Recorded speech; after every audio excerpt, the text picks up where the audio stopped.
하나님 말씀 욥기서 8장입니다. 제 8장.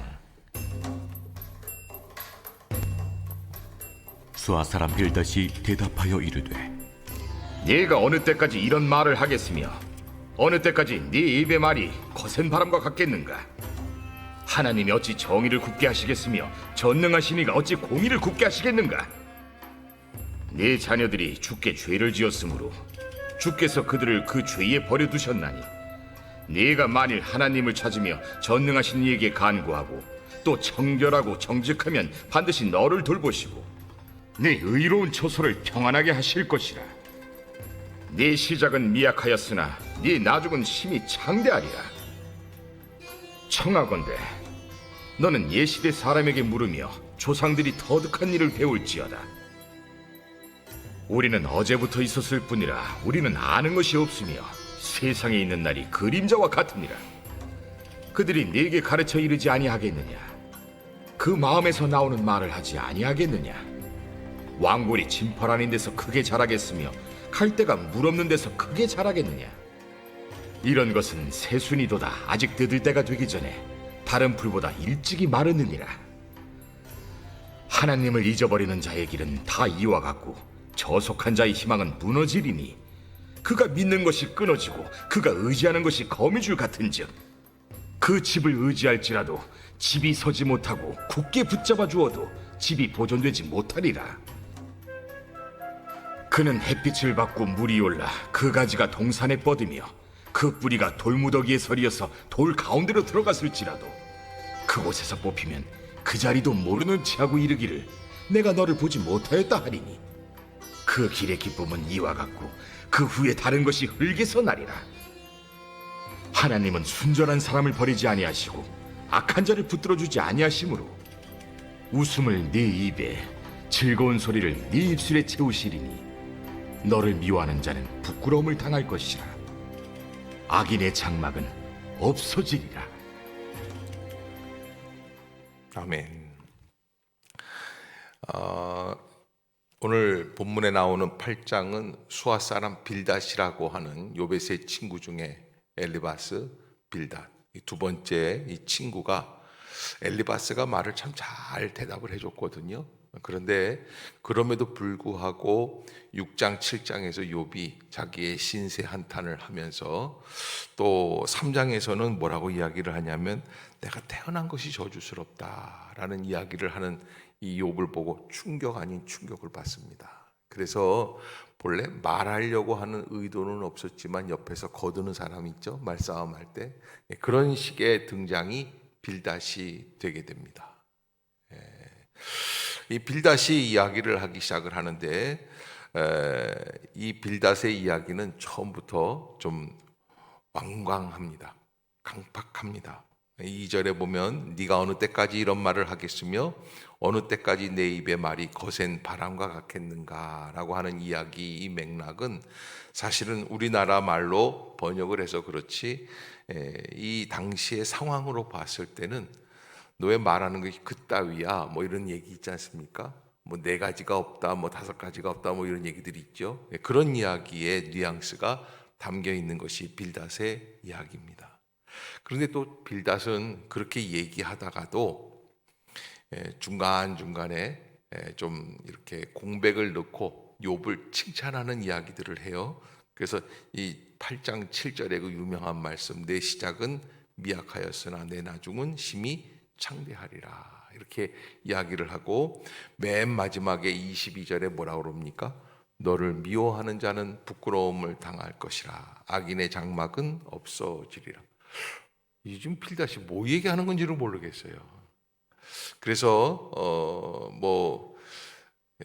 결론이 좋으면 다 좋은 줄로 아는데 사실은 이 빌닷이라는 사람은 매우 정치적인 인물이 아닐까 생각이 들고 약간 간교한 사람이다 라고 하는 것, 그리고 우리가 결론의 얘기만이 좋다고 해서 그 사람의 말이 다 좋은 것은 아니라는 것을 인식할 수 있어야지 된다라고 하는 것도 볼 수 있고요.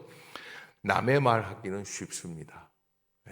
그래서 사실은 빌닷이 이런 이빠른 이야기를 하는 것보다는 좀 더 욥의 상황을 들어주고 또 긍정해주고 이해해주고 동조해주는 것. 그것이 빌닷에게 더 필요했던 일들이 아니었을까. 엘리바스 말 하나도 충분한데 차라리 빌닷이 그래, 너는 지금 내 태에서 태어난 것, 어머니의 태에서 태어난 것이 좀 불행하다고, 저주스럽다고 얘기하는구나. 뭐 이렇게라도 좀 얘기해주고 축복해주고 이런 좀 했으면 훨씬 욥이 빨리 풀리지 않았을까 생각이 들고, 사람이란 한번 이런 텐션이 들어오고 어려운 그 고난 속에서 바닥까지 심령이 내려가면 다시 회복한다는 것이 쉬운 것이 아니다. 그런데 우리가 친한 사람일수록 남편이, 아내가 가까이 오래 살고 그러다 보면 그 사람의 마음이 어느 정도인지는 알죠. 그러나 그 사람의 마음이 어느 정도라고 생각하고 그를 위로하고 격려하기는 어려워요. 그렇죠? 그를 그래 긍정해 주는 게 어려운 거예요. 이 한마디가 어려워요. 내가 네 마음 알지. 그래 참 힘들지. 우리가 객관적으로 볼 때는 참 쉽습니다. 그러나 자기 입장들이 각자의 입장이 돼 보면 참 어려운 게 이게 대화법이라고 생각을 하고요. 그래서 믿음의 사람들은 대화보다는 오히려 좀 기도해주고 또 옆에서 같이 함께 있어주는 그런 마음이 필요하다라고 하는 것. 그리고 내가 이 무슨 인간적인 이야기들을 하려고 할 때는 어떻게 해야 될까요? 조심스럽게 해야지 되는 거예요. 이게 쉽지 않아요.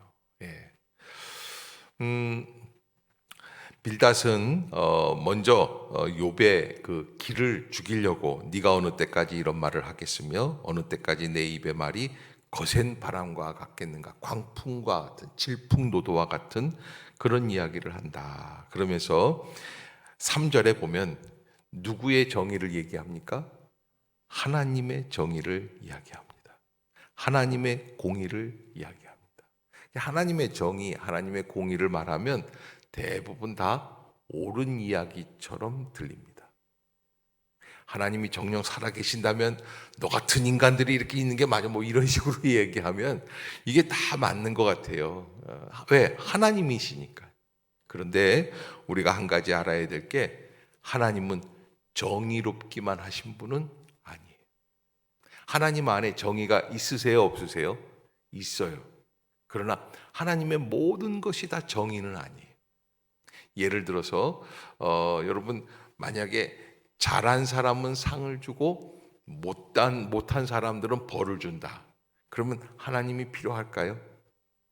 여러분 알파고 같은 AI 지능, 인공지능 같은 거 하나 딱 있으면 그 분명히 할 수 있어요. 도덕적인 윤리적인 기준으로 좋은 일을 했으면 상을 주고 나쁜 일을 했으면 벌을 주고, 이런 거는 기계도 할 수 있다. 오히려 기계가 더 잘할 수 있습니다. 그런데 하나님은 우리가 알고 있는 인간적인 정의, 공의 안에서만 행하시는 분은 아니십니다.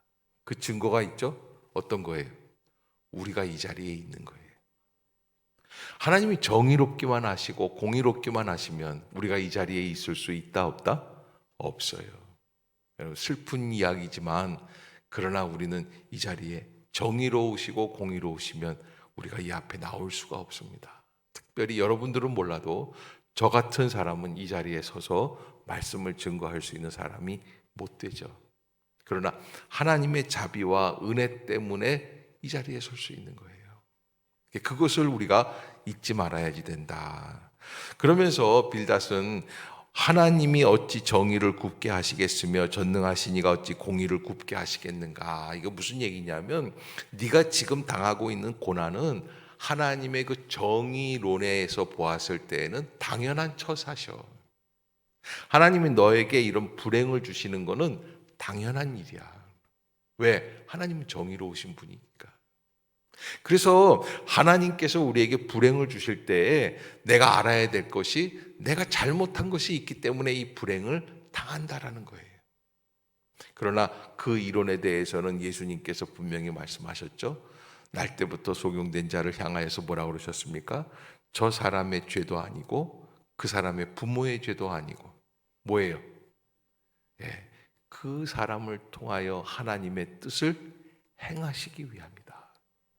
그러니까 여러분, 우리가 뭐든지 어려운 상황이 되었을 때, 또 특히 남의 일에 대해서 말할 때는요, 아주 이 인과응보, 사필귀정 뭐 이런 식의 말을 잘 할 수 있습니다.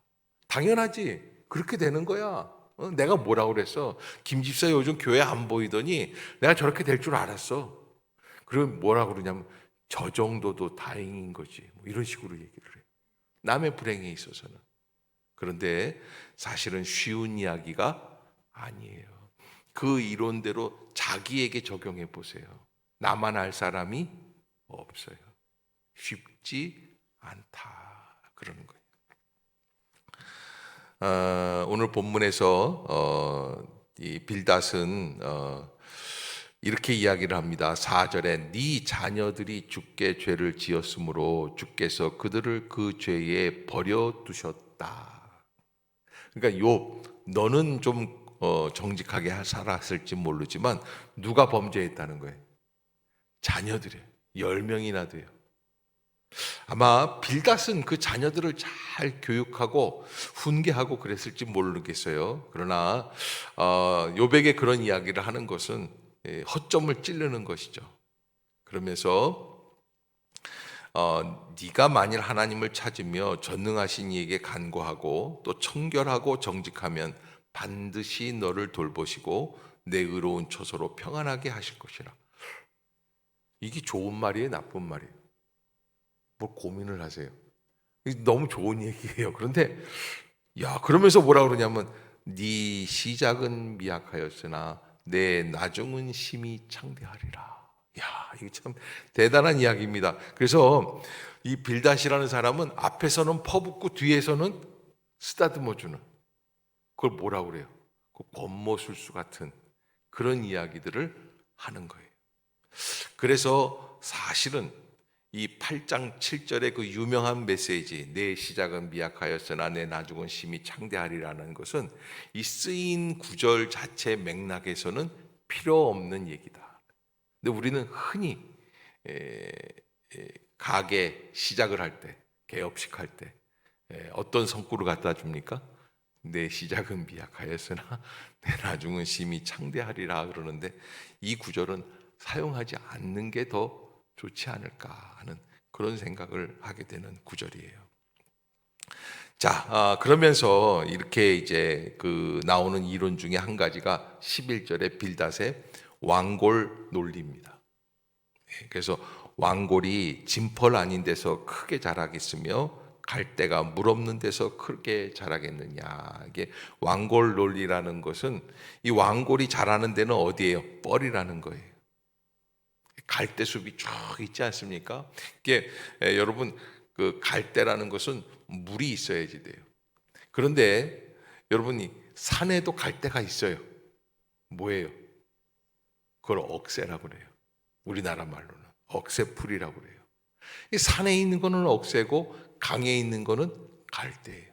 그래서 저는 강과 같은 기역자로 돼 있다 그래서 갈대로 이렇게 이해를 하는데, 아무튼 이 갈대가 있는 데는 물이 있다는 거예요. 그게 무슨 얘기냐면, 이렇게 너가 고통을 받는 것은 반드시 고통받을 일이 있기 때문에 이런 일이 생기는 거다.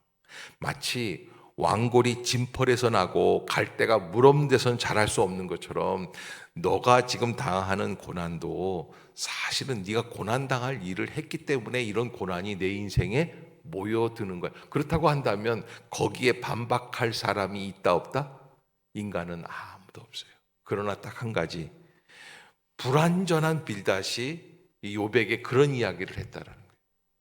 사실 하나님의 눈으로 보았을 때는 빌닷보다는 욥이 어떻습니까? 훨씬 나으셨을 거예요. 그런데도 불구하고 고난당할 때의 사람의 모습은 빌닷 같은 사람들조차도 꾸짖을 만큼 어려움이 있다는 거예요. 그러게 여러분, 우리가 어려움이 오지 않습니까? 그러면 이 어려움을 가지고 하나님, 내가 잘못했습니다 라는 것도 중요해요. 그러나 성서적인 입장에서 보면 회개만 하는 것이 아니에요. 회개로만 그치는 것이 아니에요.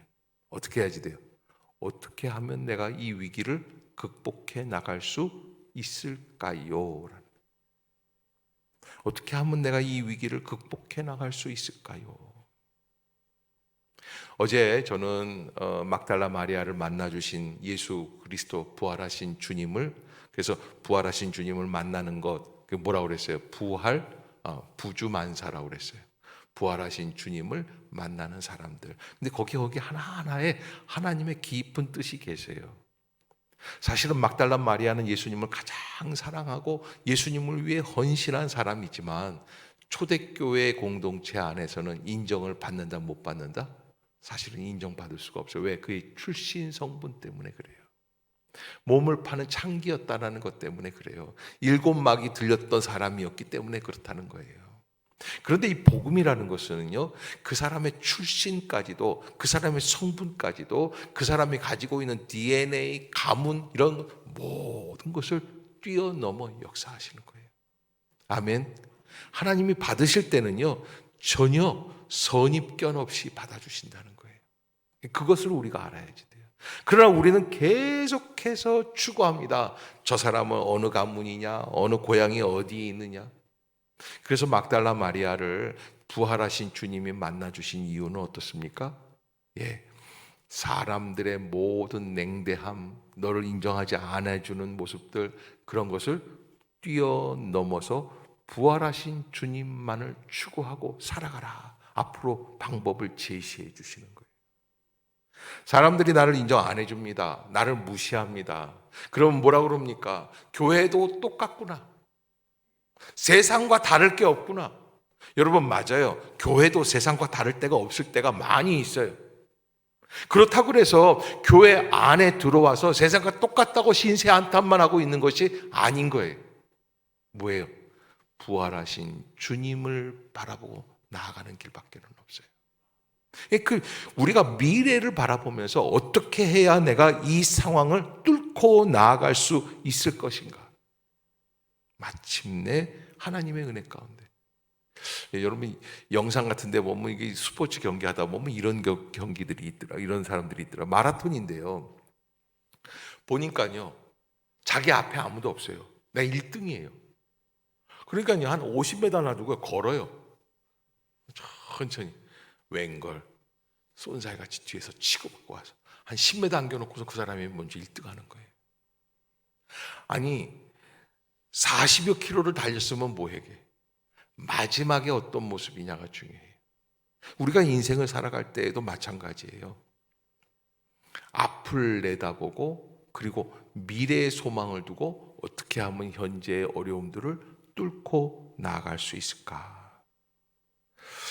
왕골 이론은 이 빌닷의 왕골 이론은 정확하게 인생의 원리를 말을 해줍니다. 그러나 하나님의 전적인 진리는 아니라는 거예요. 우리가 그 일들을 꼭 잊지 마시고 왕골 이론에 빠져 있지 마시고, 의인도 고난이 있다는 거예요, 없다는 거예요? 있을 수 있다는 거예요. 고난 받는다고 해서 다 어려운 사람들, 다 죄인들이 아니라는 것을 우리가 잊지 말아야지 돼요.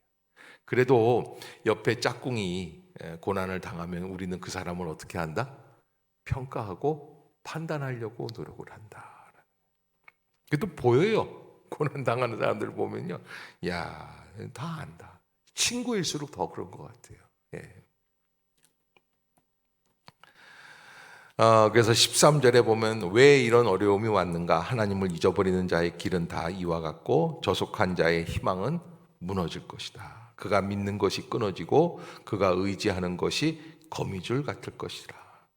그래서 그 집을 의지할지라도 집이 서지 못하고 굳게 붙잡아 주어도 집이 보존되지 못하리라.